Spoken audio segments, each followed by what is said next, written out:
See the winner. We'll announce the winner at the end of the day, I guess. The budget telecom war. KT have a bit to do. They're going to win that one. So we'll start here. Story of game one was the hyper carries were banned, and KT could first pick Varus. Varus and his triumvirate of 80 carries. I guess 4 of them now, if you include the Varus, are always something to track in pick and ban in Korea. Now he's got a square of 80 carries. So he's expanding. Looking good. GP still going to be taken away by MVP. Do not want that one in the hands of Smeb. And the standard Callista on red side here from KT thus far. Wouldn't be that shocked if we see the Ezreal taken off the board yet again as well. Ezreal Cog could be next to red side bans. Waiting to see what MVP want to do. Feels like we're kind of back into, again, about a year ago where blue side didn't get to, so blue side completely impacted the draft and red side didn't get to play League of Legends in the ban phase. You know, it does seem like that's kind of the case here. Some teams opt into banning Cogmore on blue. That's kind of the only thing we've seen. It's mostly been KT, honestly. So MVP, what another annoyance do they want to deal with? Or is Pilot really not wanting to play Cogmore? We'll find out. They ban away the Gnar, so they're going for, let's give ADD some champions that he doesn't have to deal with. So Sion looking pretty good here, Achilles. You know, the Sion is always looking pretty good when ADD's on the Rift, but he doesn't feel that way for whatever reason. We'll see if this is going to be the moment to bring it out here in this Game 2 scenario, try to tie things up and force KT into that Game 3. Because again, like, if MVP doesn't win this series, it's not the biggest of deals as long as they are competitive. Because right now, they need to, you know, force the other teams that they're going to be playing in the future to fear them a bit. This is a cool choice here by KT. They basically banned Tristana, the champion the Pilot played quite decently in the last game, and say, hey, if you want Cog, we're just going to take Varus again and do the same thing. So they're kind of happy to give MVP a team with worse macro, a team that's been struggling team-wise with their pick of the 80 carries, and then just on the red side, be able to play a Varus comp. But now that Varus and Cogmore are available, KT aren't necessarily going to be swapping in the way they might have expected, and with the Malzahar gone, we'll see if that impacts any of their decision-making. And yet again, where it's going to go, because I wouldn't put it past Max to run this in the support lane. It's much less common this season to see that, but the Sejuani available. Didn't even notice that, but a byproduct of the kind of targeted bans on blue side could be Sejuani Braum here, and to keep the 80 carry pick hidden for a bit longer. Tahm Kench also available. But they're going to actually show their priorities. They want to have presence in the bot side. They want to win pretty much any 2v2 short of some of those range supports coming back into the meta. Lock in the ruler special now for Deft. Oh no! Okay, they are going to go more and pick for Deft. So after banning it on blue side, they abandon just focusing on the Varus and actually take the Cogmore. Interesting to know. Yeah, it seemed like they were going to set themselves up for, you know, massive amounts of CC yet again, Sejuani ultimate into the Chain of Corruption or vice versa. It's a long lockdown, but instead it's going to go for the Cogmore. So expecting a lot of defensive options here for KT in the future of this draft as they get ready to go through those final 3 picks. MVP have abandoned any hopes of 5v5 Achilles. We're skirmishing now. We invading, we battle warding. Maybe any hopes of winning as well. Their second game on the Nidalee, like you're kind of alluding to, their first attempt, not great. 80 carry pick of Varus, heavily expected here. Will be locked in for Pilot. The moment you see Nidalee, you know that 5v5 is almost certainly not going to be the decision. Nidalee can invade the Sejuani. Might see Skor go fleet footwork this game for a bit of extra movement speed and clear speed. But KT are going to go full dream team fight, you'd have to imagine. And starting with the Tahm Kench is probably the way to go. All right, yep, that's going to be the first of the defensive options coming through. So Tahm Kench here from Mata can just always keep Deft safe, just devour him up anytime he gets jumped on, including with that Nether Grasp. And this is where things get really interesting for me, because now we already know the identity of these two teams. We have Teamfight Outscale versus let's try and skirmish and snowball. That's already, doesn't matter what happens in the rest of the draft, it will follow that cadence. So where the bans start to come in, how MVP rounds out their draft, because this draft is very hard to execute, even for the best teams in the world. If you think about KSV, they're just going teamfight every game and knowing that with their smart macro, they'll get to the time when they're strong. We'll see if MVP can make us believers. Taliyah ban here, maybe a preview of what will happen if Yukal ever does play. It's known as a Taliyah one trick. He'll need some new tricks for pro play, of course. Wrong mid laner there for the Taliyah ban, so an interesting one to see for sure. Not very common this day and age. So Janna, yet again from KT. Do not want that one in the hands of MVP here in this matchup. Finding some coverage for the Malzahar. Brom banned on red side, so they've banned away the ranged support that answers tanks so well, the Janna, which has been jumping up in priority, is a max special as well, of course. And then the Brom, just for team comp. So not as many tank supports, might force something like an Alistair, I guess, on the side of Max, unless he wants to go back to the well and show us some Brand. I mean, this is probably a game where you consider it, but maybe too much magic damage. Maybe he just plays the Thresh again, I don't know. Possible. Still not a believer on that one, but Rise banned away here as well for team comp. Would have given them so much flexibility to play side lanes and also go toe-to-toe in most matchups, even though Malzahar has a decent one there. And hello, this is a champion we haven't seen in a long time. Okay. Either of the two that they're mousing over was the Karthus that we're going to be denied, but... Yeah, the Zillion is going to be coming... Nope, flip over to the Ornn. Yeah, they're playing with our hearts a little bit, and also playing with the hearts and minds They of showed it MVP. for a second. So maybe it'll be that last pick to come through, but Ornn, in the end, going to get locked in. And it's also Smeb saying, guys, you know, I'm taking one for the team. I'm probably going to be counterpicked here. Basically everything that's in the meta right now can work very well here. Gnar is banned away, you should notice, and so is Gangplank. Okay, but the Vladimir. It's going to be a Vlad top. I actually think Ornn does pretty well into Vlad top. Yeah. Vlad's really strong against Gangplank and other people that need to trade for lane presence, but Ornn can just be super tanky and itemize so freely that it's still going to be pretty free lane for Vlad. Vlad's still going to be free farm, don't get me wrong, but probably not solo killing the Ornn. And actually, seems like it was a bit of a preview of the support pick here for MVP, because it's actually going to be a support Zillion, another max special. Yeah. So. This is the most magic resist ever game for KT, by the way. Yeah, pretty much. So many sources, just the Varus there for reliable AD on the side of MVP, so magic resist out the wazoo for KT Rolster. Final pick up will be that Azir for the mid lane. And, you know, just because you're never really sure with MVP, I'm going to wait until we hit that 20-second spot to finalize what the roster is going to be. I'm still expecting the support Zillion, but you never really know if it's going to go into the mid lane. You're right. It could, on an outside chance, be the Malzahar. But what we're really seeing here, Achilles, is push, push, push from MVP and invade from the Nidalee. They do have lane priority in basically every lane, apart from mid lane, and post 6, maybe they can make something happen there. So very much they're looking to push. If it is support Zillion, then it's going to be Varus and Zillion pushing lane and forcing the Kog'Maw under turret, eating damage. Tahm Kench, if he's under his turret, doesn't provide anything other than staving away a turret dive. So it's very much going to be relentless pressure from MVP. But every time we see pressure draft, we know that you make a couple of mistakes on turret dives, you die in situations you shouldn't, the control wards go down defensively, and then teamfight outscales 9 times out of 10. So let's see if ADD, who did not make us a believer on his Ornn, can actually take it to the Ornn this time as he's on the Vlad.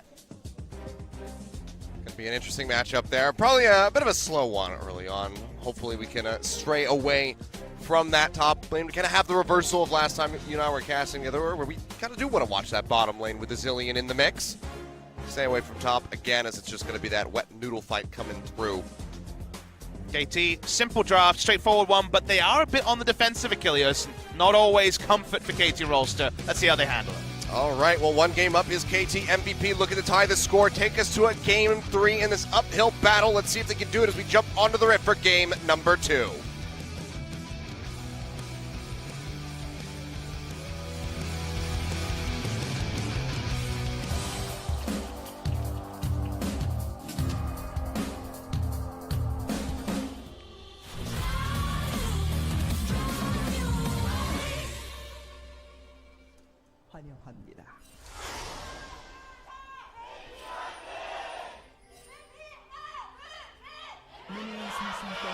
MVP fans still holding on tight, trying to encourage the players here to have a game-winning performance with their voices.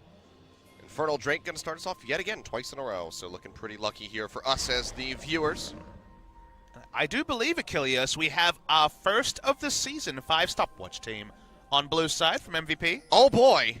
Can't wait. The coach clearly told them, hey, inspiration's pretty good. Get some free stopwatches, and they listened. So, all right, catching up to the meta.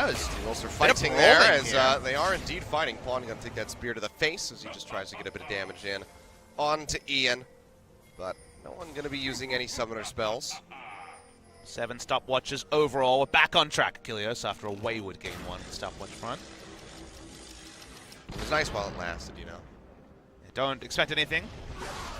I assume patch 8.2 will see some changes with the removal of the quest shield, but maybe everyone will have wards, so that'll be weird. We'll see what people decide on that one. We can get a visual indicator over everyone's head when they have a stopwatch, just for us in the spectator client. So I know, like, oh, they're going low. They're going to get the kill. Okay, never mind. There's a stopwatch. That would be nice. Can't see how the Ornn matchup went in the previous game, and Smeb did a lot of damage, and ADD did not, because that's just how you roll. As the Ornn versus the Gnar, but this time we're seeing Smeb on the other side. He's gone for Unsealed Spellbook, because he's against a ranged matchup. We never see him against melee matchups apart from Gangplank, so you never get to see something like the Grasp of the Undying. We have the Keystones up there. Many Unsealed Spellbooks on the side of MVP. Predictable. A lot of harass there from Pawn, just trying to chunk out Ian where he can, force him to go through those potions. Well, he does have that more difficult start here for Interesting numbers here, because I just cut you off. 75 wards placed to 29 between Jarvan and Siobhan. Now, Siobhan didn't have a lot of control of the map, especially as the game went on, so you could imagine was just kind of putting down a control ward and hoping for the best when it came to a play, but certainly big number differences there. When you are on the Azir side, you're expected to take the aggressor role, so your DPM always going to be high as Azir at the worst of times, but in this matchup, very simple. He was highest in the last game. 42.5%. Just a bit behind him, so it's a big damage share too. Quite a lot. Fortunately, though, you know, just Ian wasn't able to get those really impactful stream of shuffles every time he would go in for it. What do you know? A stopwatch was there to deny it. It's 2018 meta, Kilios. We gotta sit back and relax and appreciate stopwatch overlords. We should definitely be sponsored by Rolex or something this season. That would be great. What is this, the LPL, Papa? That's true. We don't get those extravagant sponsors. We got like, really nice chickens. Mercedes and everything like that? We got BBQ, baby. We do have BBQ. You know, I would much rather have BBQ than a Rolex. A lot of the fans might not know, but BBQ does stand for best of the best quality. Not actually a reference to barbecue, which is what, of course, most Western people would assume at first glance. Max does not have Relic Shield, so triple Relic Shield bot lane. We're still breaking the meta. I mean, in some ways here. His own Zillion doesn't have a lot of AD, so he would have a very hard time with the Relic Shield. Getting the procs. Try to time the bombs. Be a bit of a rough one. Thought maybe Smeb was going to counter the entire enemy team and build an all-match mantle, but that's a later purchase. Not yet. We'll see that in the future here, I'm sure. Ian is still having a very rough time against Pawn. And Pawn is actually getting a lot more damage onto Ian early than we saw in the reverse matchup. Oh, the comment almost kills him. Yeah, almost takes him down. That would have been embarrassing. Sub 20 HP. He definitely wouldn't have healed in time, so that would have been very embarrassing. I mean, he didn't even heal right there, and there's no way that he calculated it. Score coming in. Yeah, he's going to go in, comes over the wall. Just going to take it away with the flail. Thank you very much for the prep. Or decide to go heavy into the resolve tree. Does not go for the precision, footwork that we saw from Umti 2 days ago. Gotcha. I mean, he's battle warning. This is what he has to do. What did we say about the draft from MVP? If it's a 5v5 team fight, they basically auto-lose. So what they need to do is take the pushing lanes they have and battle ward with Beyond. And this failed for Beyond. This failed for Peanut. That's what's being attempted here. As Beyond is another one of our resident Nidalee players next to Peanut and also Spirit.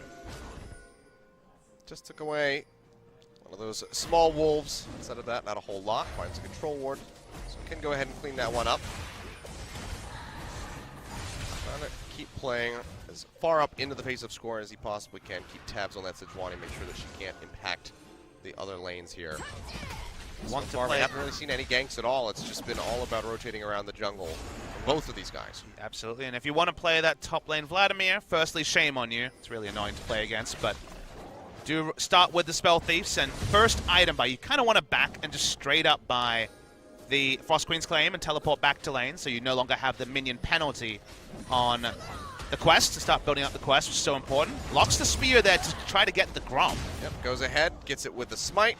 Gets a little blast cone over the wall, and he's got that fruit waiting there in the river for him, so score is going to be right back into tip-top shape. So smooth stuff from him, not losing his cool, holds onto the flash through it all. Gotta say, score has provided good coverage for Pawn, who, even against this Nidalee, is basically saying, well, I don't know what's happening with my jungler, but I got 2 control what's top side. And that whole river is just lit up right now. He's the only person who really is in a position to have strong lane presence In the top lane, because Vlad takes a bit of time to get going, we do see On pushing up for now, but that will change a little bit as the game goes on. But in the early game, Pawn is really the one with license to push up, and so far with the coverage, he's done a good job holding down the Malzahar. Score coming right back in, is spotted out on that ward over the wall. He's going to be going for this blue buff. Playing around his vision and also the pushing in mid lane. He's got the handoff here for Pawn as he comes We're gonna see a trade around the side. Yeah, you can already see Beyond is prepped there on the mini-map. Smart move, actually. Smart move from MVP. They kind of understand, hey, we're pushed in top and mid, so we can't go to our own blue buff as we get a pause. I swear if you have another microphone issue, I'll be so upset with you. Seeing his cool headset that I guess caused all the problems last time. Seems like they got it working, at least for the moment here, this time around. Don't have an update for you yet, OGN Legion, but we'll let you know if we get some words from Joel. We'll see just what is causing the problem here. Oh, it is a communication problem, but not in the side of KT. Yeah, it's got to be MVP. So Ian and Max cannot hear each other here at the moment. So that is going to be our audio issue. Damn, that's a really good-looking graphic we put up. It is. We didn't have one of those last time. It's like themed for MVP. It's got like the white and blue going and everything. OGN, that was actually really nice. I didn't know to expect that, so that's cool. If we could have some break music, that'd be even better, but we'll see what happens. We'll get around to that one maybe. Just start playing. One at a time. Start playing Lightbringer again, just 24/7. Oh, that's what the fans want. They want some more Pentakill. Yep, over and over again. Not even the album, just the one song. Be great. But, yep, just a bit into this game so far. Haven't had any action really coming through. Just a bit of harass between the mid laners and the junglers. And the simple fact that KT is kind of going even and forcing trades from the team that picked pushing lanes in a Nidalee is advantage KT. Again, we kind of talk about how in these sort of scenarios, going even for the outscale team is a victory in and of its own. As get a little update that hopefully this pause should be very short. Yeah, so it doesn't seem like we're having quite as severe of an issue as the last time here when Pop and I decided to kick off the season. That was about an hour, so this one should just be a couple minutes long. We should be getting back in rather quickly. And the players and OGN also do have the license to decide the schedule of our podcast. Could be monthly, could be weekly, we don't know. Yep. So far it was just once, so pretty random. Might even be once a season if we get all the tech issues done. But the tech issues are abated for now. We're like good at podcasting, but we're terrible at producing one because we just don't have a regular schedule. There's no consistency to it whatsoever. I'd like to say it's fully out of our hands, but it's our producers, you know. The fans always tell me that we should really stop talking, get back to the game. They know best. There's only so much to talk about 7.5 minutes into the game when you got that pause going on. Well, let's talk about Malzahar. Oh, you can talk about that flash right there. Nice little juke back from depth to avoid the spear. As the Devourer there to take him out to safety. It's actually a good read, all in all, by Mata. He flashes early just because he understood that the likelihood of a roam there was very high, and he wants to be in a safe position. Does mean that Pawn gets a bit of damage. He was previously damaged the enemy mid laner. Now he's getting the turret. Happier with that one. Trying to get a little bit more there onto Ian. But still going to be a bit. Just has that second Doran's ring and a dagger at the moment in the inventory. So that stupid Azir damage not going to be coming through for a little while. I'll say credit to Ian that even though he's been pushed under turret and heavily harassed out. He's keeping up. Yeah, he's keeping up. You know, 6 minions pushing in now. He's only about 5 behind when I last saw. And not a trivial thing to do on Malzahar, where specifically the E can do some things that unsettle you. Lose CS. Oh, it's going to be the flash in for the Nether Grasp as Beyond comes in from the sideline. Spear connects. He's going to go low. Has the stopwatch to try to stay alive, but isn't going to be enough. Comes back out. Emperor's Divide flashes to the side pawn. Can he do it? The spear comes through and it connects. He walks right back into it, and First Blood goes over to Beyond. That was about as flashy an 8-minute gank as you can see, but it does go successfully. For Beyond, it works out. The flash looked out of context, but you can close the distance so far as the Nidalee. They needed to snowball. It's only a single kill, but it's a feel-good moment for MVP. Spear to the face, takes him out after all of the heroics there from Pawn to stay alive. Gotta feel pretty bad, and that's gonna help accelerate that Nidalee here for Beyond. If he can keep this ball rolling, it could be very dangerous for KT. In the meantime, though, ADD gonna be getting jumped on, has the flash, burns it out, gets himself into the brush. Buying time. Tries to throw down the Hemo play, get a little bit of HP back here. Bursts his way up to about 60%, and now they're trying to turn it around with Ian arriving. Bit of damage there from the Malefic Visions in on to score. Does not get hit by the spear. will stay alive, but great turnaround there from MVP. Yeah, MVP were in position. Credit to Beyond, who was mid lane and then top lane when he was needed. Both gank and also cover the counter gank. As we see, once again, Pawn pushing in mid lane, but this doesn't have significant AP like you mentioned before, Achilles. Those auto attacks not going to be smashing down the turret too fast. Starts to add up, though. Quite a bit, yeah. He is getting a significant amount of damage in onto this.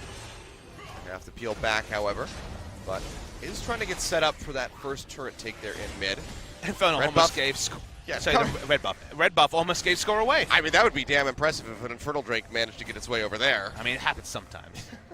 Enough Syndras in the game, anything's possible. Well, Pawn, tries to dash out, but the Deathgrass comes through yet again. Beyond, trying to chunk him out. And Versavide shoves in the Nidalee. They'll jump over the wall, but the last turret shot will come through, and Pawn comes up with a kill. Well, one more hit from the ball, they would get it, but no! It doesn't connect, the silence doesn't come through. And Pawn is just stony-faced as he walks away with his life. It was a true swag walk there. Achilles walks away, no heal, no flash, lives anyway. Made the smart call, and that's the sort of thing that Pawn will really start to get his swagger back from, because he said, hey, I'm up there. I need to be considered. And understanding that, hey, ulting them away, there was no guarantee he would live. He was going to take a 1-for-1. He gets even better. Yeah, beautifully played by Pawn. Voidling's just not able to keep up with him to get that final hit in. What is it with the KT members and having these very minute getaways that we've seen from them so far? Smeb just barely not getting clipped by that Event Horizon, getting the TP off.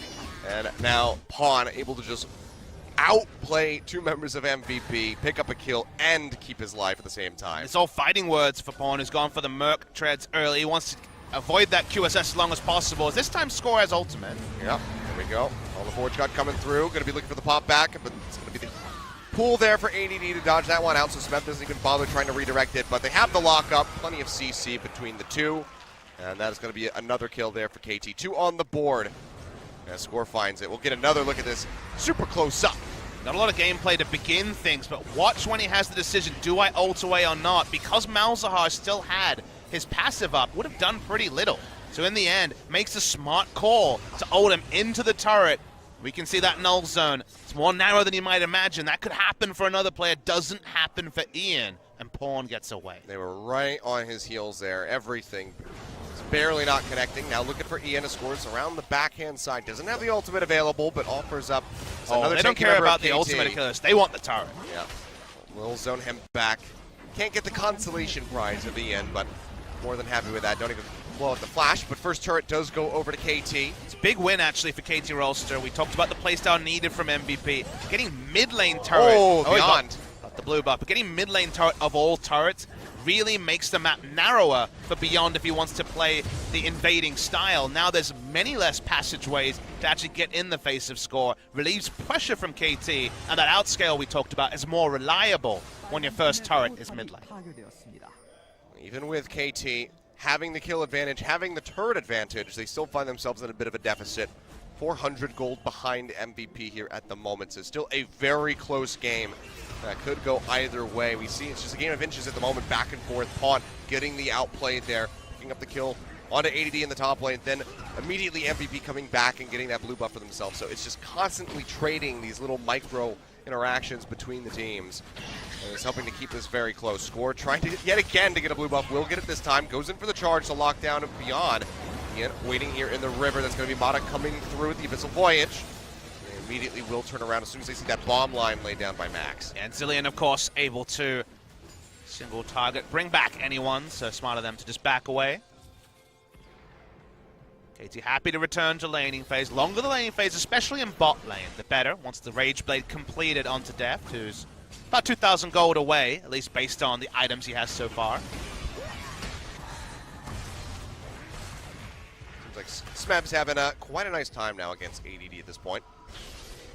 Keeping up well as far as the CS is concerned and just not taking very much damage overall.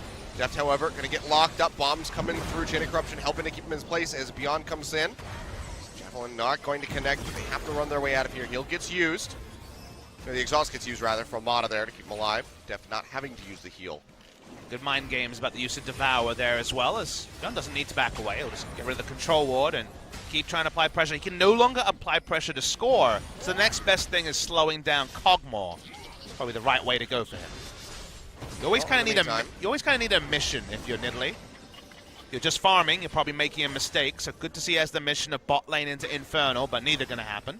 Yeah, just Deft and Mana pushing forward, zoning them back. In the meantime, Smeb going to try to gatekeep here onto this Rift Herald. Score moving around the other side. We will see a TP coming through. Ian flashing in, Nethergrass down in onto Score, locks him in, and it's going to be taken away, the Rift Herald there, by Ian at the same time. So kill and objective goes over to him. Smeb trying to walk his way out of here. Pops the stopwatch. ADD charging up, flash away for the Ornn, trying to stay in this one, trying to keep himself alive, has the shield. All the Forge God coming through, gets the redirection, pops up ADD, but cannot get the kill. Beyond now around the backside, has the red buff to slow, can go for the dive if he wants to. Gets a bit of damage in, Smeb, juking that one out, trying to TP. Oh. Bombs would have interrupted, he's got to cancel it, and looks like he's just going to go down in the end as Max finds it. He bought quite a bit of time at the same. MVP are still going to be able to push in and take down this turret in the top lane. Your dance moves are only going to take you so far. The teleport wasted all in all. There was just too much damage there, I think, for him to realistically last 4 seconds to get away, but did buy a lot of time. The steal there onto the Rift Herald is also something to talk about. Yeah. ADD actually the one to pick it up in all the pandemonium, and ADD's building for lane here. If you notice, he's going for kind of a Rumble-esque build and going for a very early Void Staff. Rumble commonly will go into first the Merc Treads, then into the Leandris, then Void, just to have the ability to split push in the face of a magic resist stacking top laner, and he's going to get massive value, Achilles, because he's against 3 tanks, and all of them look at the enemy team and go, you've got almost no physical damage. Even Pilot, if he is going to be going for the Rage Blade, which he will be most likely, is going to be basically magic damage only. Confirmation there, I haven't actually looked. Yeah, Wits End starts, so certainly going to be magic damage focused. So a lot of value on Void Staff. Well, 2-1 there as far as the turrets are concerned, but MVP still with the lead. Almost 2,000 ahead at this point, just 16.5 minutes in. The Infernal Drake still hasn't been taken since that brief visitation from Beyond. Still will be sitting there on the board as a very juicy objective now that that Rift Herald's been taken away. Mata just snatching up the Raptor right He swag there. walked. He actually did cancel there and do a couple of laughs, so felt good about that one. Getting in the head of the enemy. Have to do it where you can. Just going to be the bottom lanes joining into the mid here. Trying to keep the waves pushing away. Apply that pressure in towards the tier 2 turret. Help open up that dragon for them. We are in this awkward spot where we talked about how they want to do things early. This does qualify as early, but the big one-item completions of Rageblade and Nashor's there for Deft and Pawn respectively. Beyond, does he want to come over the wall? You can see KT waiting to try to interrupt him. Could just be the Smite War, and Beyond's going to take it, and he can just exit straight out the back of the pit. Throws in the Javelin. Oh, misses. We're going to be whipping that one out. Yep. Has to get devoured. Carried out by Mata to try to keep him alive. He's still going dangerously low as MVP looks to pursue forward. Deft doing his best to sit in the front and dissuade the members of MVP from pushing forward, but he just doesn't do that much damage as a Cogmaw right now. KT, they go for the hard commit, but just gets taken away. Yet again, Score missing out on another Smite War. And KT kind of messed that one up in almost every way. They have to use 3 flashes, both of their bot lane members and Score. Whereas MVP get the steal, they get the positioning on mid lane as well. A lot used there for KT, though, whiffing from Score, not a good look either. They want to play the delay, they want to delay the game. First Drake being Infernal going to MVP is not great, but it's 18 minutes, so at least that's on the delay side of things. Delay side of things. Regardless. It's okay, words are hard. You pick it up, you realize that MVP needs to be picking up those objectives. The fact that it was forced by KT and then whiffed, not great look for them. Yeah, double whiff there from Score. Really rough stuff, and they need to tighten up if they're going to be able to close this out. MVP are in a pretty strong spot here. As Pilot gets closer to that Rage Blade, now going to be having the Infernal Drake to couple with that when it's completed. Here, Rift Herald going to be channeled here into the bottom lane as they look to knock down that final outer turret. Not going to force a rotation, given that Ornn was already walking to bot side. They want to continue to increase the pace of this game. Another out of bot lane turret going down would be good for them. Charge going through. That's about the only damage they'll get from the Rift Herald here onto the turret, but they're looking for a little bit more as Max ADD and Beyond are all grouped up, and yeah, maybe KT just going to have to surrender this one. They don't have the damage to clear out the wave. So final outer turret. Or no, not final, but the bottom outer turret. Still have the mid lane one standing there for MVP as they tie it up 2-2 in that regard.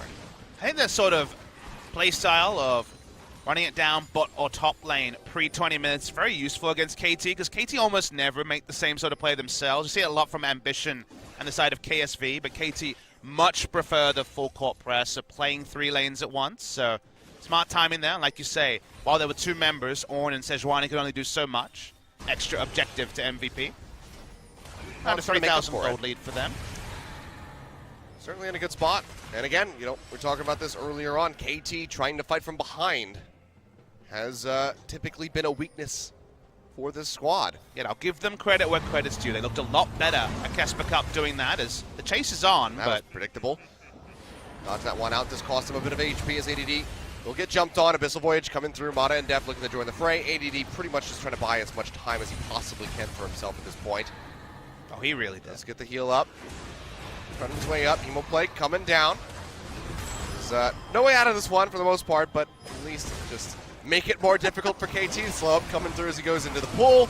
He will get taken down. It's going to be Smeb snatching up the kill at the end of the day, but I mean, that was a lot of time bought, and now the rest of MVP, they're posturing up here into the mid lane, looking for that turret. They're threatening a dive, but looking to take the outer mid lane turret, even with a Zero Wave clear, not enough. Ult used, goes wide again. Whip, yeah, just going to be slowing out Max there. He'll take a bit of damage, but does force out the flash now. Smeb TPing in from the back. Slow up onto Max as he tries to zip his way away. Throws down the ultimate onto himself, and KT now just going to have the inside track onto this turret, I suppose, to try to get in towards that tier 2. They short in the lane with the Azir turret as well, and Score finds Ian. Oh, he does. Almost gets the slow up, does get the stun in the end as Ian flashes away with the ghost to keep himself alive. KT going to be trying to force this one out, get a bit of damage in, but the wave clear from MVP is still rather significant. Piercing arrow to come in. Def now with turret aggro. Hasakai back, takes multiple shots and gets knocked down to about half HP. Low mana as well for him, so it seems like KT are just going to have to abandon the fight. And the micro decisions there from KT compared to something like Smeb's overextension in Game 1 were much better. Just rushing down mid, able to make the lane much shorter by putting down the sand turret and get a lot of chunk onto the inner mid lane turret there. So smart moves from KT means they trade up in terms of turret damage, which is great from them, and Pawn also finds the latitude to go top lane and keep pushing. Yeah, I mean, the calls are good. I think that the biggest concern here is just it's another whiffed ultimate from Score. Can't seem to land these. It's always going straight in between the members of MVP. Sometimes when you're playing, even on solo queue, but certainly competitive play, if things don't go your way once, twice, and you can feel the whole weight of expectation come crashing on you. Score's been around longer than any. He's our only player whose tenure began the first ever OGN tournament in January of 2012. But his mechanics so far this season have been demonstrably weaker. That's something for him to work upon, because it's just not the top standard we expect from Score. Certainly not. Smeb yet again, just looking to keep trading with ADD. Take him low. Doesn't have the backup from his team this time around. They'll be fine. They just keep going back and forth over CSing. Just trying to work their way into the river here, clear out this vision from MVP and lay down some of their own. I get deep vision, but for now that's pretty impossible. Score would have to walk forwards with Tom Kent shadowing him, and you can see that Score and Smarter weren't playing together as Smeb found himself caught out. Well, that distraction, drawing everyone down to potentially pick off the Ornn, does open up for that turret to be taken by Pawn in the end. So all 3 outer turrets there for KT. Take those away, and they have that inner one in mid, also pretty significantly weakened. Forge God going through, lockdown in onto Max. He's got the ultimate rolling on himself. Seems like it's going to be KT just abandoning the kill attempt. Bomb's coming down, doesn't get the second one for the stun. MVP just trying to poke out and dissuade KT from pushing further. Yeah, KT really wants to play 2 lanes this game, because MVP, because they've opted into Nidalee, don't really have a face checker. Vladimir may be that person, but they don't have a tank support either. So they can't put down vision. Their Baron battles are really weak, and that's why every time they face check, someone kind of has to flash away if you do see someone like the Cogmore there. Yeah, that's just going to keep costing him as the game goes longer and longer. So Pilot now without the flash could cost him, the opportunity at getting a lockdown with the Chain of Corruption or the chance to get away. Just waiting for the Devour to come off. Pull down, they'll take a little bit of damage. Mata still not playing around, just goes immediately for the flash as soon as that Javelin gets connected. And Malzahar Javelin, as I almost said. Malzahar was coming in with Ghost. So, right read there from Mata. MVP, it's such an interesting tussle here when it comes to vision around Baron, because KT, if they're in formation, MVP kind of has to hang back. All they can do is poke and hope they get chunk on a low health member. If they're in the wrong formation, then Deep Vision goes down, the Baron gets taken, and then MVP's comp falls apart. So you feel like the first team to pick up the Baron, if it's KT, it may even ice the game. But if it's MVP, it's a start to kind of march towards actually being able to push into the KT base. Well, they're trying to double this right here as Score and Pawn just go straight in onto the Baron. It's completely in the dark, and they have the rest of the squad kind of showing, but the Baron does so much damage. You can see Score getting chunked out. They need support here. Missile Voyage will come through. Now the full commit coming in. But with Pawn and Score already so low, there's going to be some very swift kills getting picked up here by MVP. They almost have Score Nether Grasp. The Flash takes him over the wall. He gets out of there safely. Deft is up in the pit, however, nowhere to go. Seems like he's just going to be trying to trade back here onto Ian. Takes him low. Zillion ultimate is there. Deft still firing away. Can he get the kill? No, not going to happen. He gets taken down in the end. They'll also find Pawn at the same time. So 3 members dead on the side of KT. They'll have 2 Baron buffs to work with. And that certainly didn't go to plan. They tried to get the sneak away, but as soon as that Abyssal Voyage happens, it's pretty blatant for MVP as to what's going on. Yeah, it was all pretty messy. Score doesn't have War Marks. He has the magic resist here, so he almost dies straight up from the start. Actually doesn't die to the ultimate there coming through from the Malzahar. Deft is caught alone, and MVP are like, okay, let's chase other kills. We've got Deft. But Deft is powerful. He turns here between 2 targets, wants to split his damage as much as possible. They assume he's going to die to the Voidlings. It's a bomb on the Voidlings. He ends up trading Flash for Flash with a Zillion, which can be relevant, but usually isn't. So it's probably a trade down, all things considered. And a top lane and a turret going down for KT Rolster as well. Yeah, 2 turrets taken there by MVP with those respawn timers for KT. So even though they're the ones with the Baron, they're still going to be the ones losing the objectives. And another one ready to happen as this Cloud Drake will get taken by MVP. So, yeah, extremely rough spot now for KT as they slip further behind, nearly 5,000 gold down. Smeb's items make me grimace because he's already upgraded his Abyssal Mask, which usually is not the best choice. Be like, okay, what about the item slots? You want to keep your control ward slots. He has a damn refillable still in his inventory instead of a control ward, Achilleos. I mean, hey man, that gets you like 2% of his total HP right now. He has a cloth armor, a Doran shield, and a refillable. No control ward, and he upgraded his Ornn. That's just bad. Yeah, well, that's fair. I know you don't have an answer over there, All I can do is Achilleos. shrug at you, man. I agree. Well, I don't know what Smeb's on today. He's being a bit creative. Maybe he's trying to lull Untara into a false sense of security for the telecom war. Who knows? Yeah, there you go. The really big. Look at me. I don't even know what items. 40 chess mind game style here. Smeb going to be looking for the knock up there. Does get it onto ADD. They shove him back with the Emperor's Divide, and that is going to be pretty much a dead Vladimir here. Redemption getting ready to come through, but no. Max has the denial with the ultimate from the Zillion. He'll come right back up. Goes right back down. Mata taking away the kill. As KT pick one off. The rest of MVP converging onto this bottom lane. It's brute force approach here from KT. Yeah, very, very strong. They have a couple of Baron buffs as well. Said if they get the Baron, it could be big. They got the Baron. When Score at least is grouped. Be careful though. Pawn very low. Deft, however, pushing here in the mid lane by himself, is able to take down that inner turret. So bringing back the gold a little bit here for KT. They have to wait for the minion wave, which is still halfway up the lane in order to continue this push. For now, it's just going to be that empowered cannon minion chunking away very steadily at that turret. In the meantime, the rest of KT Deft, especially here, trying to siege up, get some damage onto that inhib turret, but very little avail. Minion wave finally comes in bot side, but showing a lot of respect and restraint here, KT Rolster.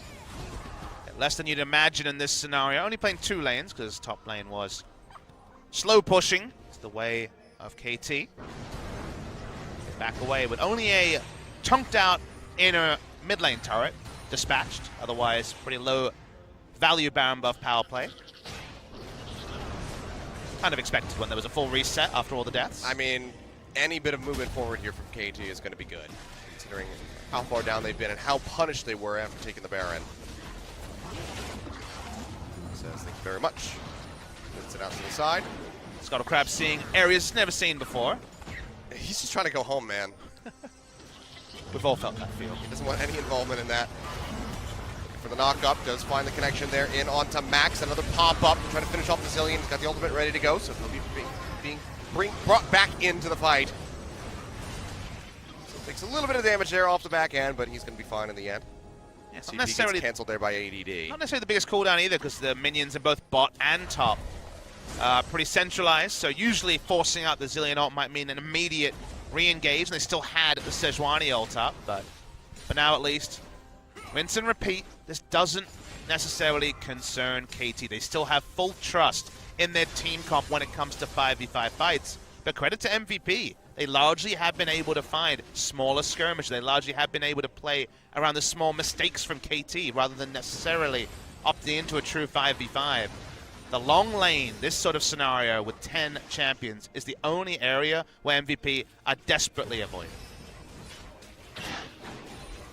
Well, 30 minutes in here, 6-4. 3,500 gold in the lead for MVP. Certainly a better spot for them compared to what was happening in game number 1. Closing it out, that's where it's going to be really difficult for them. It's been overall pretty steady for MVP. It's been looking rather good. Improvements on game 1, but getting over that finish line is where things are going to be very difficult for them, because KT are not budging. They're going to be pushing back as much as they possibly can.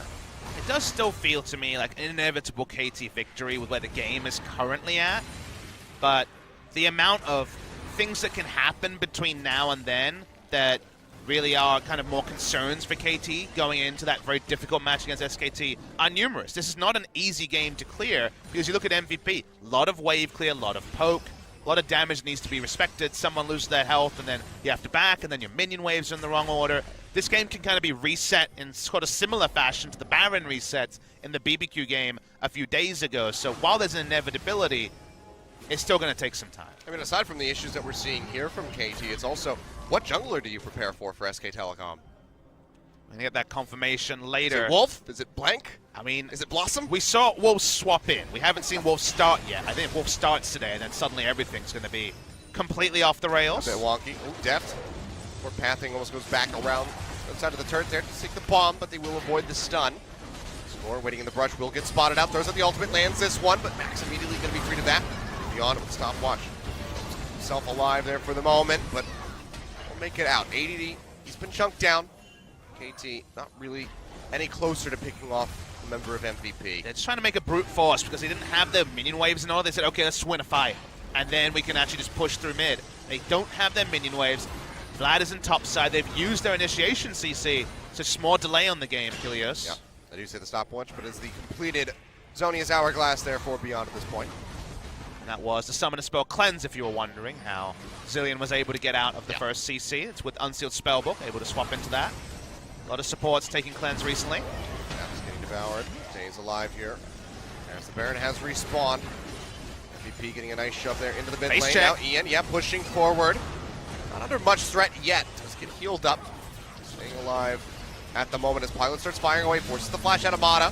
All the Forge got coming through. Smeb bounces it back in, finds a knock-up in on the Pilot, but nobody else can really collapse in on top of the Varus. Now the Redemption comes through, heals him back up, and he is just sieging over the wall, poking down the members of KT, and they can't find a way to get the hard commit onto the carries of MVP. Because MVP will not hard commit. Notice there's no flash Hemoplagues here. Everyone is playing around their maximum auto attack range, and therefore you've got Azir and Kog'Maw, the strongest champions, or among the strongest champions in the game, at doing damage to people coming to you, frustrated because when W's down, Kog'Maw can't auto-attack anyone. Azir's Sand Soldiers are never in the right spot because there's so much mobility from Cillian, Vladimir, everyone else. They're turning on to Smeb. Yeah, he's walking in all by himself. He's going to go low. He's going to get locked up from the bombs, and he is just going to get taken out of the fight. Max comes up with the kill.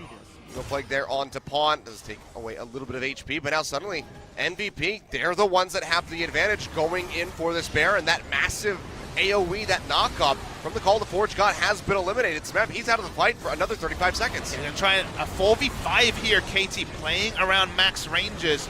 Skull wants to pay back and maybe have to do a steal. 3,000 on the Baron. It's going low. Baron going low. Score coming in, tries to get it away, but yet again, Beyond is going to be the one winning the 50-50 Baron. Pawn, Malefic Vision's ticking away. Voidling's on his heels, has to just run out of there, and MVP, they were able to take multiple turrets without the Baron. Now they have it, and they have it on all 5 members. MVP might be able to close out this game, Papa Smithy. Their psychological game is really working against KT Rolster. Smeb walked up and thought, hey, I got the Ornn buffed Abyssal Mask. I'm very, very tanky. Warmogs couldn't even use his Locket during the majority of that. He barely looked tanky in that. But he also was face-checking into 5 with no backup, with no Tom Kench next to him, kind of unnecessarily, because they're frustrated. They're not getting the fights they want because MVP are playing smart with a very execution-heavy comp. One person gets in melee range of Kog'Maw Azir. They die in half a second. No one's doing that. Everyone's playing their role. Feels like one person's having a brain explosion every 5 to 10 minutes for KT in these high-pressure moments. They reset again, but this time MVP with Baron. Def trying to clear out these minions here in the mid lane. Still run away though, because spears and bombs await him if he sticks around.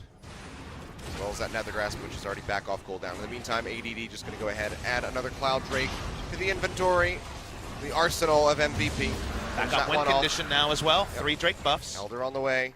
And like you say, going to have just all of that true damage burn coming through fairly shortly once that Elder Dragon becomes available. 7,500 gold in the lead at this point. MVP looking to add more to the pot as they go ahead and knock down this last inner turret. Now, once you get to the inhibitor turret, the area does get narrower. That 5v5 fight does start to become required if you're MVP. 8,000 gold up, Achilles, so compositionally down perhaps, but gold and Baron buff working for them. But now at least, not feeling brazen enough to force anything under turret. Good damage there onto ADD. No other minion waves going to be aiding them. They're just playing down one lane here, MVP. Not usually the way you want to do with a comp like this, but they're trying. Yeah, they're just trying to force this one out. ADD doesn't have flash to just go completely Rambo, but if he did, he might consider just trying to force flashes or force people away from the turret. I mean, he might just have to wait for the moment here from Pawn to go in for that massive Emperor's Divide. If he can pull off the Shuri and the Shuffle, isolate somebody like Pawn, or Pilot rather, take him out. Pawn doesn't really want to isolate himself. No. He at least has a Zonius for that, and a Banshees. So if he does go in for the Stream of Shuffle, he'll be alright.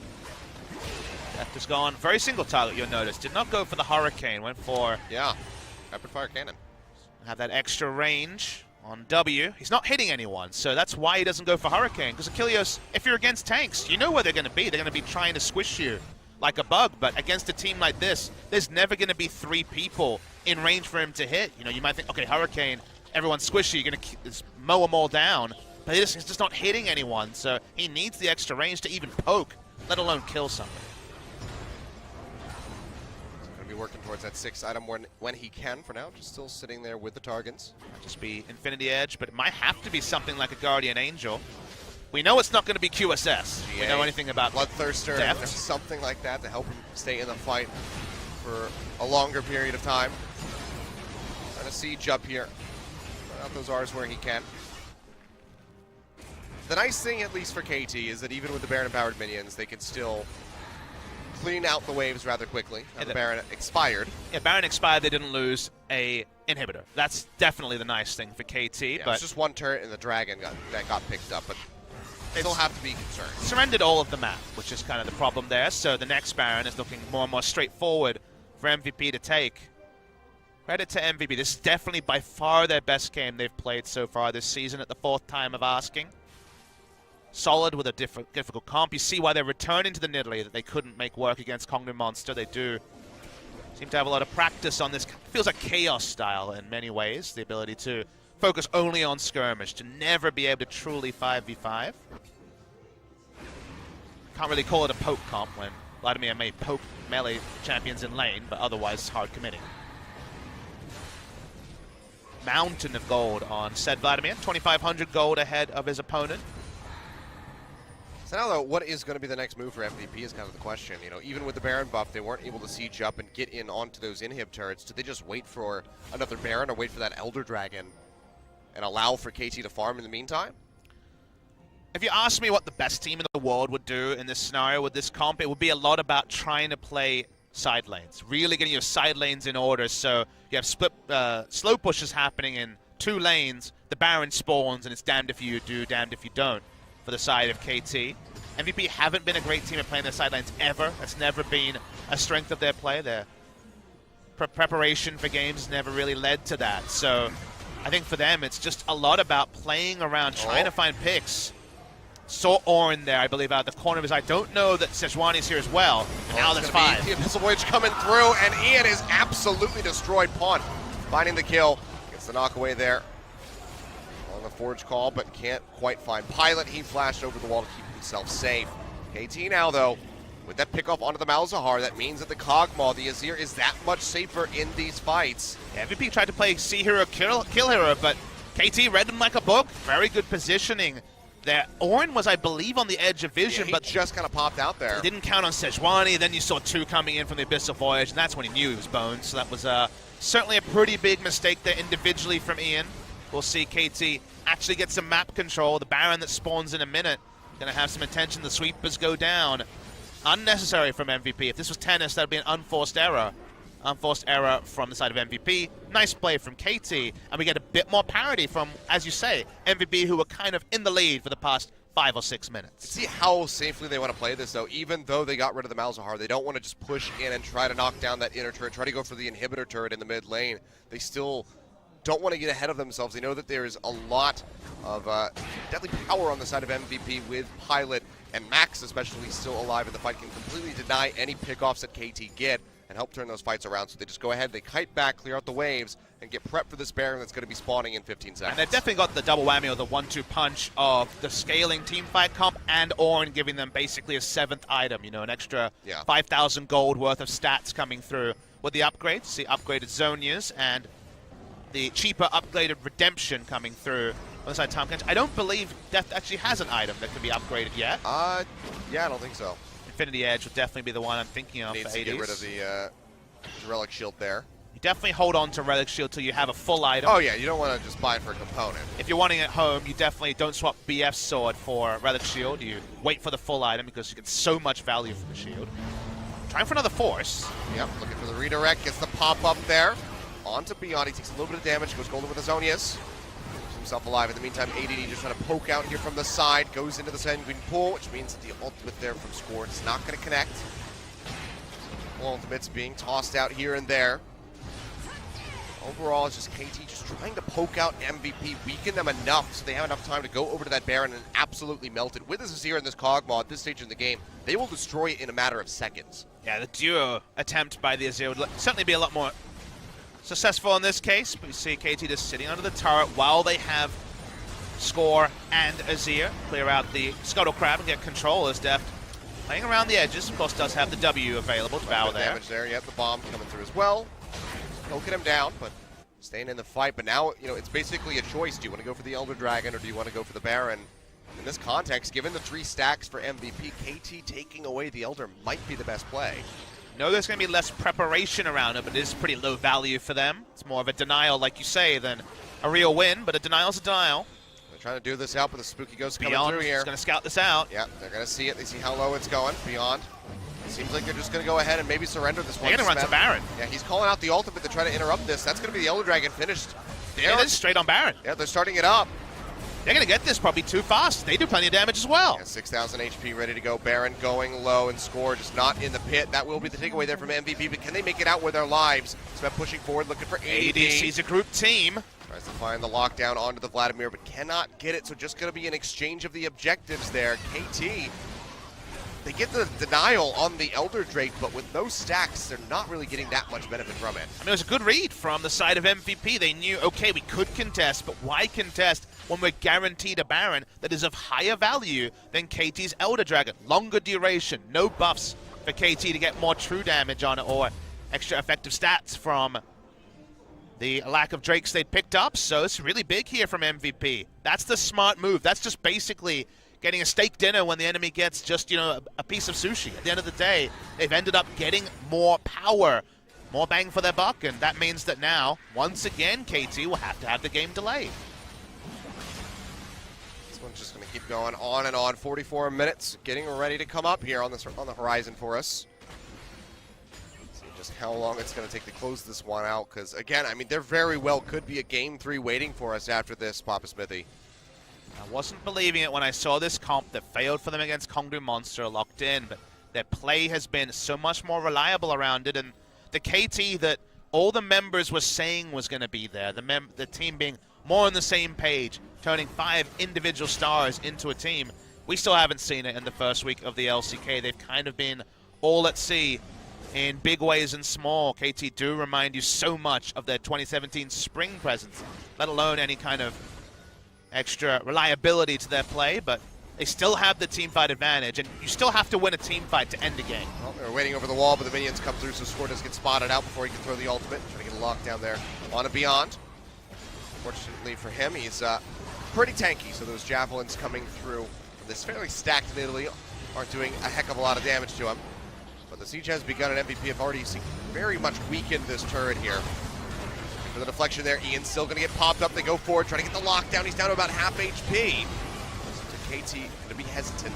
We'll go ahead and start turning around. ADD on the flank, he returns the turret. So much AP, chunking it. So Voyage coming through, going to be looking for the lockdown there onto the Vladimir. He's trying to zip his way away with that Ghost.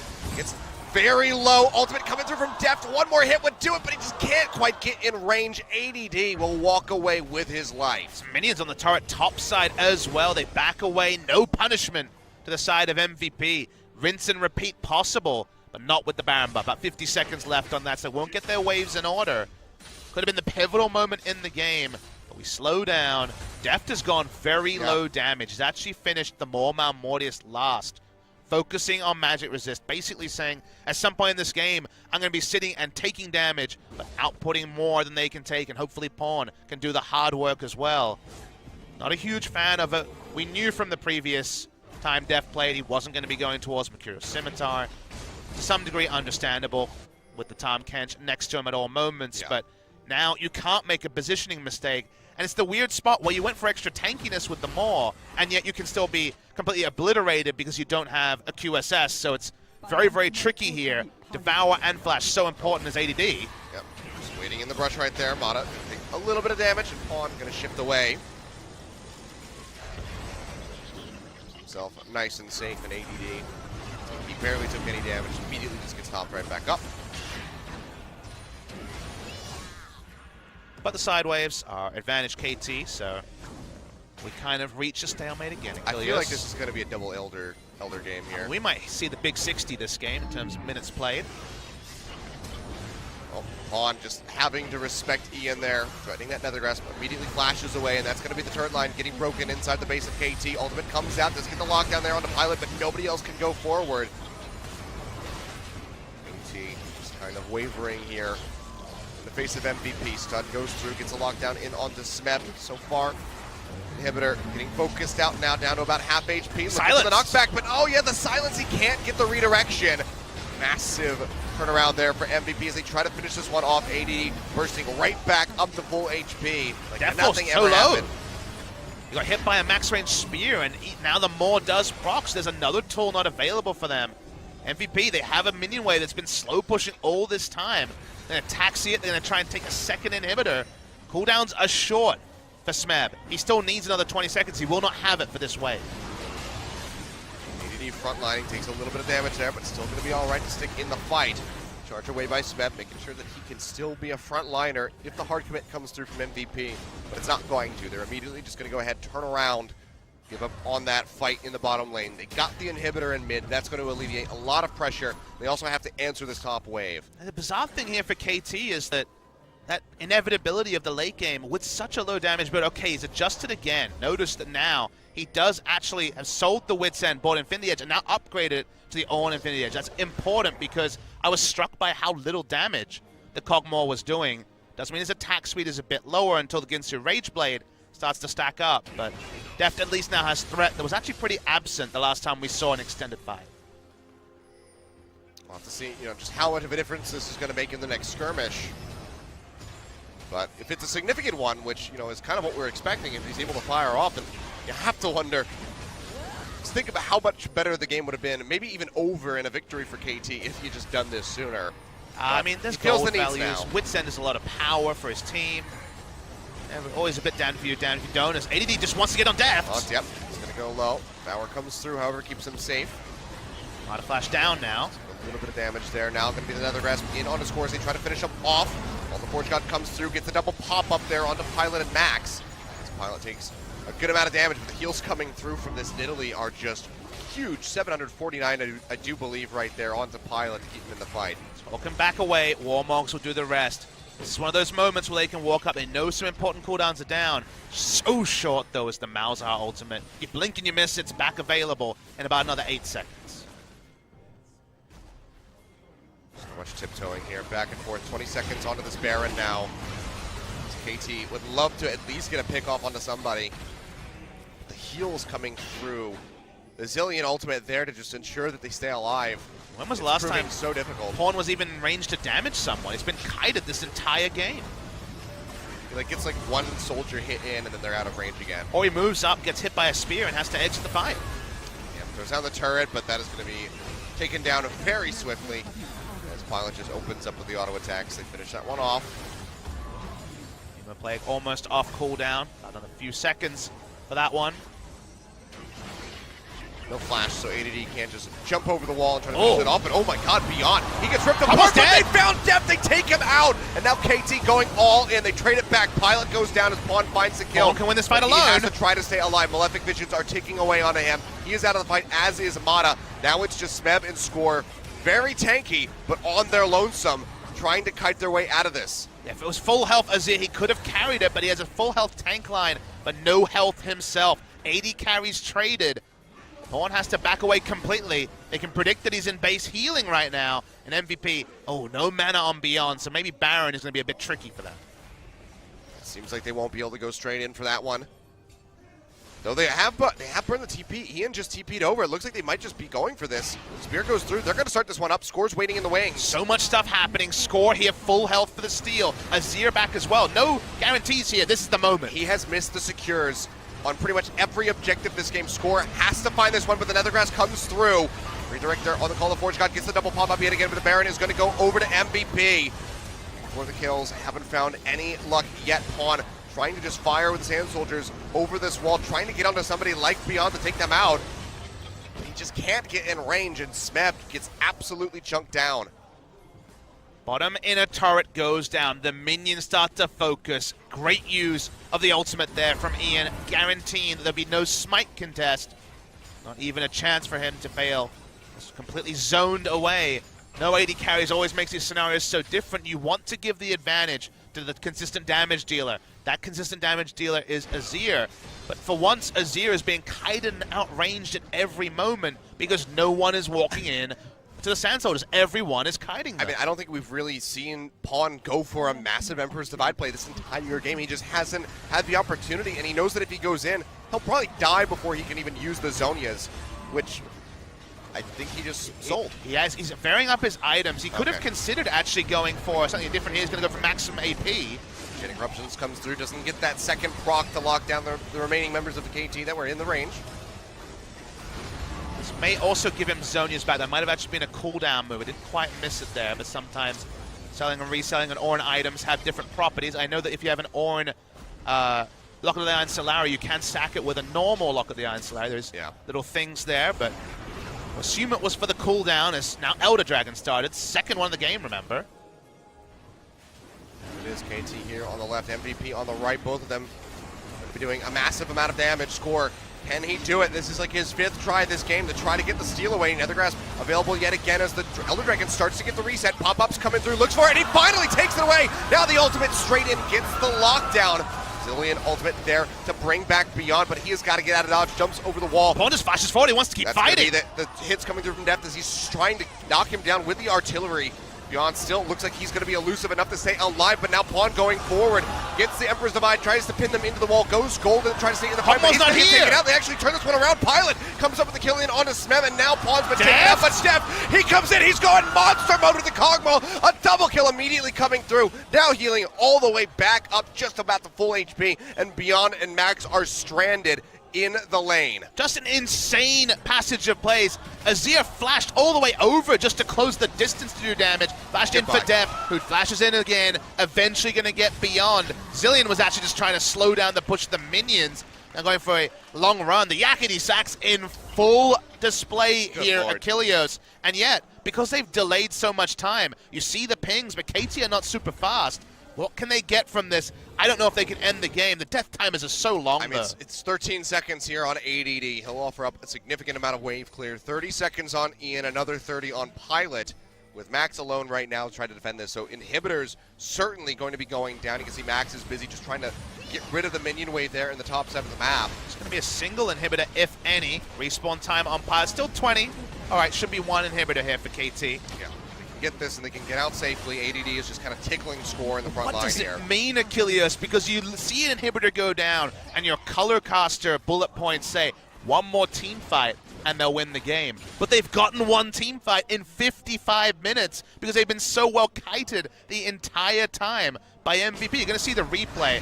So it starts here. It's going to be a long one. This is kind of lose-lose because KT need to steal this, otherwise they probably lose in a DPS fight to the 3-buff Elder Dragon. It goes down, you say, okay, they got the one pick here, they're going to have to back away. MVP start kiting down, and the only way for Pawn to not get kited is him flashing over the fat wall and going in alone. This is the reason Deft wasn't there, but Deft not being there and being distracted by Beyond almost lost them this fight. Yeah, I mean, Pilot just turning around, getting this double kill at the end, just chunks out Smeb straight into Pawn. And then Deft announces his presence with a flash in. He does have that super infinity edge. Hello, how's it going? So much had to happen for them to just get something resembling a fight. This is a mess. Pawn at least has read. He's like, all right, I'm going to get one round of spells with my Sand Soldiers. He's actually bought Berserker's Greaves. He's sold his Merc Treads to go for maximum damage. Even if he dies, it might be fine. His Devour is drawn out. We're looking for that slow up there on the ADD. Doesn't quite find it. Deft has to be kept alive. That is the hope here for KT. Even if Pawn goes down, if Deft is there in the fight, they have a chance. At this point, over 100,000 gold for both teams. The gold doesn't matter anymore. 10-10 in kills with an hour on the horizon. Just 4 more minutes to go, and we'll be breaking that 60-minute mark. This is definitely the Who's line of team fights where nothing matters except for, you'd have to think a big outplay. I think the biggest thing that matters for KT is Pawn having flash up to try to do a big play with Zonias. He doesn't have flash but another minute. That does ruin some of their options. Inhibitor respawned in mid lane for KT, but MVP with so much ranged pushing have moved the minion wave up as far as possible. One more mistake could still decide this game either way, Achilles. Pushing back in here to the jungle, red buff trying to be handed off, but not quite going to happen. We'll be the smite away there from score to make sure that they can take it. As we have a minute and 10 seconds left on the clock before that Baron comes up. We'll go ahead and flash it. I was actually just looking it up myself. What was the longest game time of last season? And that's going to be it right there. KT, of course, involved. Oh, we're beating it for sure. 59-54. And it took them 55 minutes to get one team fight. There's no way in hell that we don't exceed that. It's going to take at least 10% of 55 minutes for them to find a second one. So. Yeah. And the awkward thing is everyone's like, you know what? I could use my summoner spells back up for the next fight, which will decide the game, and that adds extra minutes. Ugh, just insanity. Even with Orin upgraded items, it doesn't matter in the late game fights because they're not really fights. Yeah. Basically, it feels like MVP are the boxer with like the fleetest footwork possible, just darting in and out, never actually presenting themselves to be hit. And KT have the knockout punch, but they can just never hit MVP. Surreal stuff here. Still don't know what the turning point will be. To me, it's going to be a single individual mistake that will really decide this game. Trinity Force on Kog'Maw. It's just to help him close the distance with the rage passing. Well, here we go, straight down the mid lane. They're pushing down into the bottom side. Trying to work that one away from the base with that Zerat portal. Baron completely blacked out here for KT at the moment. Throw down the one scrying orb, but it's going to be taken out immediately. And MVP, they're just going to open up in onto this Baron. Deft gets them vision with the R. Forge God coming through, pops up two, takes a little bit of HP away from Beyond. That walks up. Okay. Spits off Deft, keeps him alive. ADD goes forward, he just gets chunked out. The heals start to come through. Nethergrass put down by Ian. The shield comes out, but he's still going to get taken down. Pawn finds the kill. Now goes in. Emperor's Divide comes through. Max in the back line. Will get taken out. A double kill over to Pawn here to start off the fight. Pilot answers one in on to score. No smite available for KT, which means they might not go for the Baron even with the man advantage. We all back away after what looked like on first glance will be the deciding fight. They do have Warmogs here on multiple members. They're going to return to it. They don't know ADD is still there. Beyond's going to be here. Pawn and Deft can die to one rotation from Vlad. See the piercing arrow there onto Depth. Does chunk him out. This Depth is has to so open up on the Baron risky. just to get healed back up. Pawn is still so low.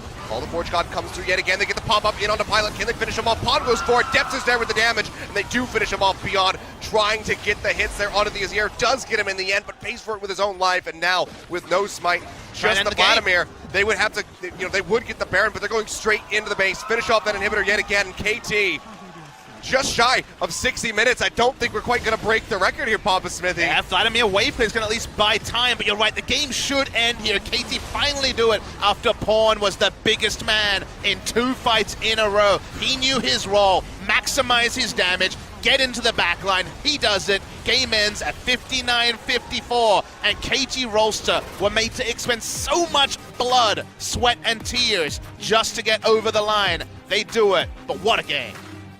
Absolutely insane. 59-54, previous record. So close to that one right there. An insane game, Papa Smithy.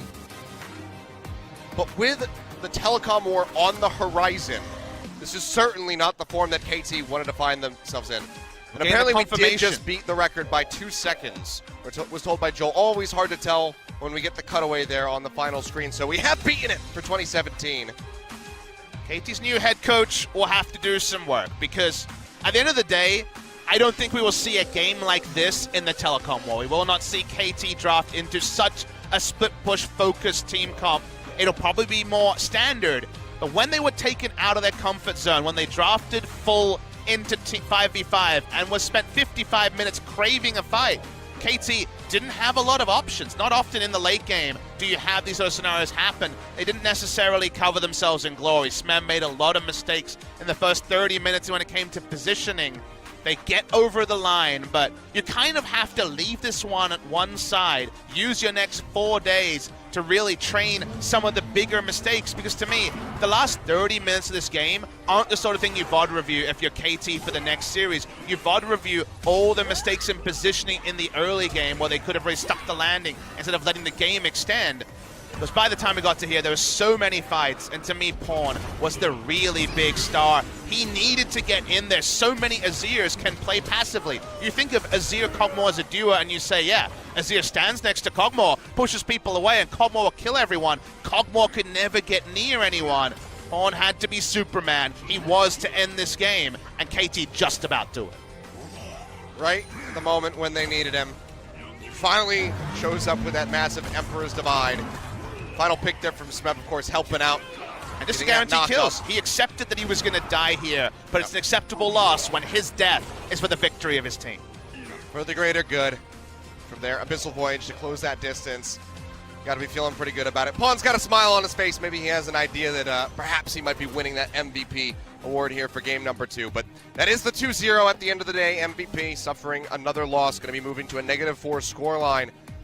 But KT, a lot of work to be done. That's going to be one hell of a long VOD review session for these guys as they take a look back at this game in advance of their huge, huge match on Wednesday. I mean, the frustration is the fundamentals that we were calling for in 2017 spring clearly are still not there a year and a bit on, with a new head coach, with potentially other supporting members around. We're still seeing the same KT Rolster, and we know that story. It goes so far until it doesn't. It doesn't actually get over the hurdle. The KT we have seen this week is not the KT Rolster that wins LCK. It just will not happen. And they really need to keep seasoning. They need to keep working and building, because there were a lot of frustrations in Game 2. But again, to me, the greatest frustration was not the match timer, but the fact that those early macro decisions, Smeb getting caught, other small mistakes are still happening so much later than they should be. Well, MVP, they still look a bit disappointed, but honestly, after that performance, there's clearly an advance here for these guys. They made me a believer of this insane skirmish comp. It's something that they have really only shown. Kingzone failed with a very similar draft to this, you'll remember, when they were running Vlad top. There's still things to work with here. Maybe it's a misread in the meta, because this comp is so hard to pull off, and even in a game like this, they weren't actually able to pick up the victory. But whatever they train themselves on next, I hope they can play it with as much skill as Pawn did in this particular game. A really great ending to the game. When the game is there to be won, we trust Faker. But after that, who do we trust? The answer is not yet Pawn, but with more performances like this, he can actually start to put some oomph behind the words he made. He said, I'm there, I want to stand and be counted. He did in this game. I mean, we'll go ahead and recount this moment here at the beginning of the game where barely survived this entire skirmish. Oh, the swag. Just walking away, just doesn't even look back. And that's only top 3 in terms of swag moments. Some of the late game team fights have to be up there as well. Even the itemization choices. It seems like every mid laner that goes Zonias will upgrade the Zonias because you think, more AP and armor. You know, I'm straddling the line. I love the fact that at some point he said, wait, these fights aren't working because I need to be in there hard carrying them. Bought the super death cap, went in with the Berserker Greaves, accepted the fact that his KDA might go down, but the game would be won. Some great last few fights from Paul. Yep. Both he and Deft had their moments in this game, helping turn things around. The bot lane play from Deft flashing over the wall at the end of this highlight here to go ahead and scoop up the remaining kills onto the members of MVP. Then his big play up near the Baron pit. They both had their moments, and that is part of why they're both going to be our MVPs in an interview in just a few minutes here. Moments like this remind me of EDG Paul, who often had a very poor KDA, but in combination with Deft as well at the time, his job was to disrupt, his job was to initiate, his job was to hard carry. He did it well. All right, well, there you go. We're going to go ahead and throw over to Joel for our interview translation as per usual as we hear from Pawn and Deft. So Joel, go ahead and take it away. Thank you very much, guys. This is Joe, back again for another day of interviews. And with the first series out of this day, we're going to see KT Rolster pick up a win, 2-0 in fact, over MVP. And we're going to see the series MVP for this series, and it's going to be Pawn and Deft. We're going to have an interview with them. It's your first win of the spring split. How do you feel? Our very first start to this split wasn't that great, but I think it's really good that we got a win today, which is really good for us. And of course, you feel especially happy about the win today, Pawn. I think the first game I was very disappointed in myself, and I wanted to play better in the second game, and with the Azir that I got, I was very happy with my performance. And there was a situation where the game one wasn't really wasn't a very happy victory, but second game definitely made me feel better. Definitely was a close one at the end, lasting over close to an hour. But you did end the year of 2017 on a bright note, winning the Kespa Cup, but did lose at the first series in the split. What was the transition between those two events? I think our scrim environment and our team morale wasn't the best in recent days. I think the first series did reflect that, where you know, our performance wasn't on top and conditions weren't on top either. So those things really did affect our play, and I'm glad we picked it up a little bit in this second series. And of course, a lot of people do still say that KT should be a strong team, but what do you want to say to that right now? And I think it's right now that, you know, it's a confidence issue that we always have to try to bring back up for ourselves. And in game one, you did get the MVP with that Varus, but you picked that out in the ban pick phase with such confidence. Where did you come from that? And Varus is a very good, viable pick to blind pick, regardless of who your opponent ADC might be. And it's something that I'm always comfortable with, and I was comfortable with this time again to pick it. And of course, starting from the laning phase, and also to the continuing team fights, you showed a pretty good performance, and we're going to see an example of that in this highlight. In the mid lane, picking out the highlight. It was really a tough situation for the Varus to put in the damage here.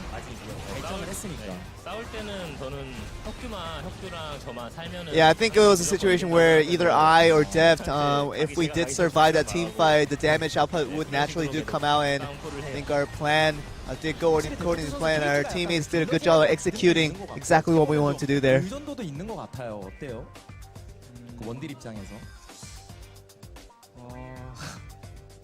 약간 제가 좀 네, 있는 것 같아요.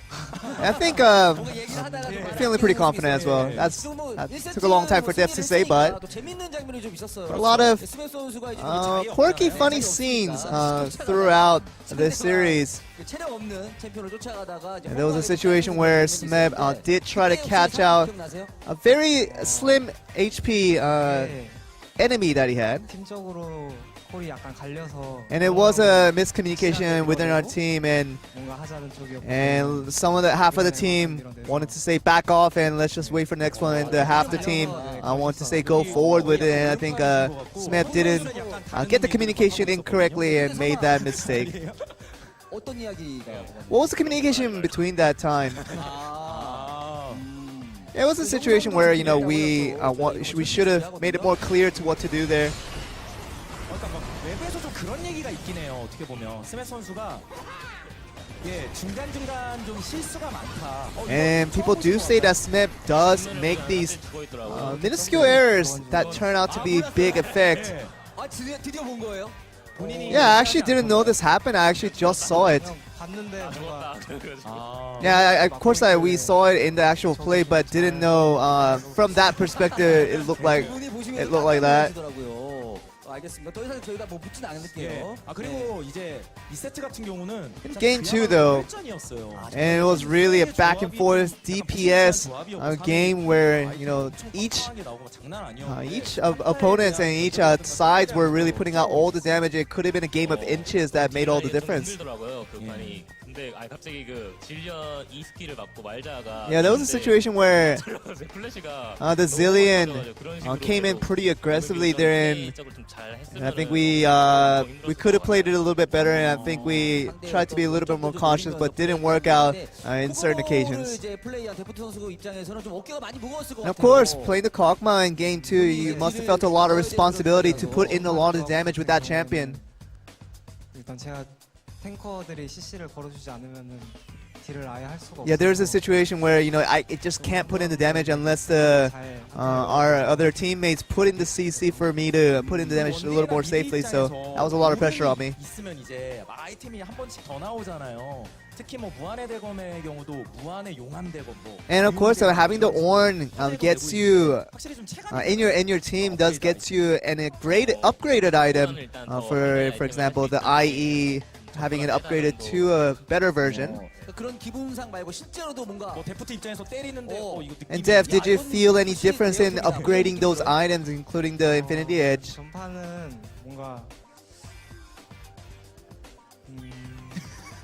Always a man of few words, Def. 네, 그냥 Again, would be a very Yeah, I interesting mean, there shot. wasn't many items for me to choose from, so 업그레이드를 해야 될 것 같아서. but definitely upgrading the item gave me another option. 아이템이 좋아서 샀다기보다는 업그레이드가 있으니까. So what he's trying to say is that he didn't have many items to go, but having that upgrade option definitely helped with his selection. 쭉 해봤습니다만은 사실 또 KT가 얼마 전에 좋은 굉장히 화제가 됐던 And of course, we do have to talk about out of the game factor, where you did participate in the national passing of the torch for the next event that's coming up in Korea. 많은 사람들이 좀 지켜봐서 너무 Yeah, it was very interesting because so many people came over to watch us, and being in front of that large crowd was very interesting. 그렇게 많지는 않고 몇 미터였지? 3분 정도. 엄청 조금. Yeah, it seemed like we were holding it for a long time, but we were holding it for about 3 minutes each per player. 전 조금 하는 것 같은데 엄청 빨리 끝났거든요. And it did seem like a long event, but it did end pretty quickly for us. 너무 사람들이 몰려 있어가지고. But I think the best part was that so many people were around and gave me a new experience on that kind of issue. 서로 일단 팀원들이랑 좀 되게 뜻깊은. And of course, participating in such a meaningful event with your teammates. 굉장히 영광이었던. And I think it was an honorable event and something that I'll definitely remember for a while. 긴장을 많이 해서 And of course, I was a little bit nervous during the event, just to make sure that I don't mess up on anything. 알겠습니다. 그럼 마지막으로 또뭐 This is like a 게임 microphone, I can 이야기 barely hear 나옵니다만은 이지훈 감독님 And this is also an off-game topic here, because that Ji-Hoon Lee, your former head coach, did leave your team to go over to KSV as the general manager. Do you have any reasons for that? Do you know any reasons for that? 네, 없어요. I mean, we haven't heard anything about specific reasons to why he made that decision. 아니면 뭐 다른 선수들도 KT가 워낙 이제 별명도 많고 팬분들이 이제 되게 And 좋아해. a lot of people do have certain nicknames for you guys, for individual players here. 본인이 느낄 때도 되게 좋으신가요? 그런 But 거? do you like all that interest coming your way? 하면은 좋은 식으로 불러주니까. And of course, you know, you do get the better nickname when you have a good game, and you get the opposite when you do play a bad game. So I like to stay on the good side as much as I can. 그런 거 같아요. 네. 잘할 때는 또 이렇게 응원해주는 사람들이 또 굉장히 기분이 좋다 이런 말씀을 해주셨는데 작년 2017은 어쨌든 뭐 KT에게는 조금 And in 2017 of last year is that it has been a little bit of a disappointing result when it comes to the expectation that you guys had for the team. But in regard to 2018, do you have any set goals that you want to mention about? 경기가 결과가 좋지 않았었는데 And like I said earlier, our first series wasn't that great. The opener wasn't that great, but I think starting from today and getting this win, we want to continue forward and try to have a successful season for our team. 우승할 수 있도록 And we'll try to do everything to win the championship for the split. 네, 일단 시작이 좋지는 않았는데. Yeah, we didn't have a good start, but 경기인 SKT를 we do have the next game with SK Telecom. And I think with your support, we can still have a great game to that match. And that is the end of the interview. We're gonna move right on back to you guys.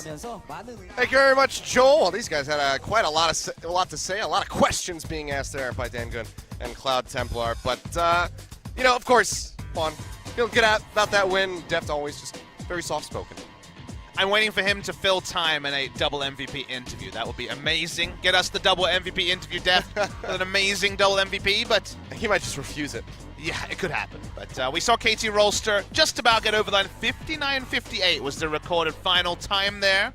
2 seconds short of an hour. But it was KT picking up the win before their telecom war. But the budget telecom war day will continue in a little bit of time, Achilles, because it will be SK Telecom T1 against Gino, who we saw very recently, once again, on the Rift. Yep. 4 seconds more than the record. I heard Joel tell me 2, so I do apologize for the misinformation, the fake news that I gave you. But we got a new record here from 2017, or at least we broke the record there. We'll see if any other games can best this year. We'll see. If we count the pause, then we You certainly know what else can. we'll see? Whether Wolf's starting. Yeah, we're going to find out. A lot of questions still to be asked. SKT going to be looking to have a better time than KT just did in that matchup. Look for that 2-0. So don't go anywhere, guys. We'll be back in about 20-ish minutes with round number 2, SKT versus Jin Air.